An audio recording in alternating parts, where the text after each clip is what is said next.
Cette petite vidéo pour vous parler d'un cas de satisfaction, d'une réussite parce que ça a été vraiment un travail de fond qui a été effectué par rapport à cette demande de visa. Donc, j'ai été contacté l'année dernière en début de procédure Campus France par une étudiante qui souhaitait faire sa procédure. Donc, pour ça, nous avons échangé avec l'étudiant, on a essayé d'élaborer et de voir quel est son projet d'études et son projet professionnel. On a complété, on a racheté les éléments essentiels et en plus de ça, nous avons créé un compte Campus France avec une nouvelle adresse email. Nous l'avons fait. Nous avons inséré tous les documents qui sont demandés. En plus de ça, on a refait son CV. Une fois que ça a été refait, on a inséré toutes les informations nécessaires. Venait la partie de la recherche d'école. On a trouvé une école ensemble parce que c'était une école privée. On inscrit l'étudiant dans cette école privée. Et une fois que son inscription a été validée, on a inséré sur son compte Campus France et nous avons validé en insérant bien sûr son projet d'études et son projet professionnel que nous avons élaboré ensemble en fonction de ses prérequis et en fonction de la formation choisie. Une fois que cela a été effectué, nous avons eu plusieurs séances jusqu'à 10 séances pour préparer l'entretien Campus France.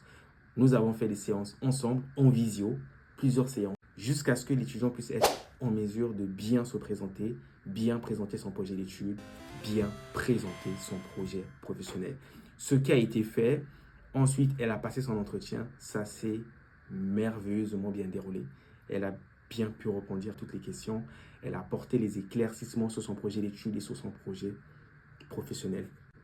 Venez ensuite la réception de l'accord qui signifie que la procédure Campus France a pris fin, donc il fallait passer à la procédure de demande de visa.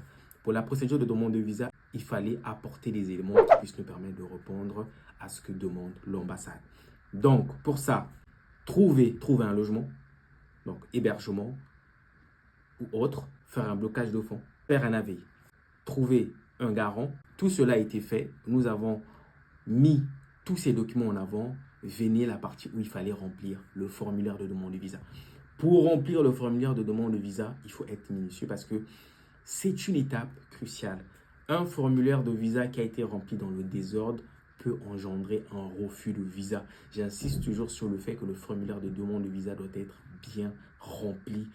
Toutes les informations doivent être insérées de la façon la plus correcte, sans erreur. Parce qu'une erreur peut coûter très cher. Vous n'osez pas imaginer l'argent que les parents dépensent ou l'argent que vous-même vous avez dépensé pour tout foutre en l'air juste parce que vous avez mal rempli une partie de votre formulaire de demande de visa. Nous avons rempli le formulaire de demande de visa ensemble et ensuite on a pris rendez-vous au niveau de l'entité TLS Contact. Une fois que le rendez-vous a été effectué, ben là, venait la partie la plus importante.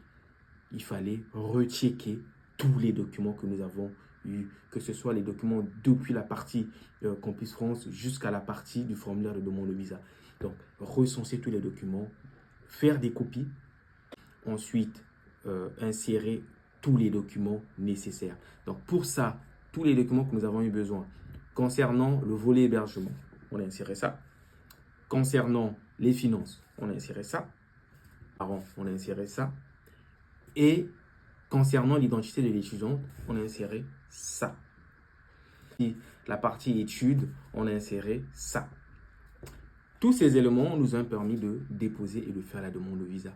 Par la suite, grande surprise, TLS Contact envoyait un SMS à l'étudiant pour lui signifier qu'elle pouvait passer récupérer. Quand je vérifie l'adresse email de l'étudiante, je vois le mail de TLS Contact qui demandait à l'étudiante de se présenter à TLS Contact avec une pièce d'identité. Ce qui a été fait, le lendemain, l'étudiante a récupéré son passeport qui est juste là avec le visa à l'intérieur. En tout cas, ça a été une satisfaction pour la famille, pour toute l'équipe, parce que c'est un réel travail de fond qui a été effectué. Beaucoup d'efforts, beaucoup d'heures de travail. Alors, si vous avez d'autres questions, vous avez des sujets en particulier par rapport à votre procédure Campus France, vous voulez en savoir un peu plus sur les différentes étapes, n'hésitez pas à envoyer un message dans les commentaires ou en m'écrivant directement par l'adresse mail qui est affichée en bas de l'écran ou en m'envoyant un petit WhatsApp sur le numéro tout en bas. Toutes les personnes qui nous suivent, en tout cas, n'oubliez pas de liker et surtout de partager la vidéo parce que on ne sait jamais, ça peut aider quelqu'un. Bonne journée à vous et surtout on se dit à très bientôt.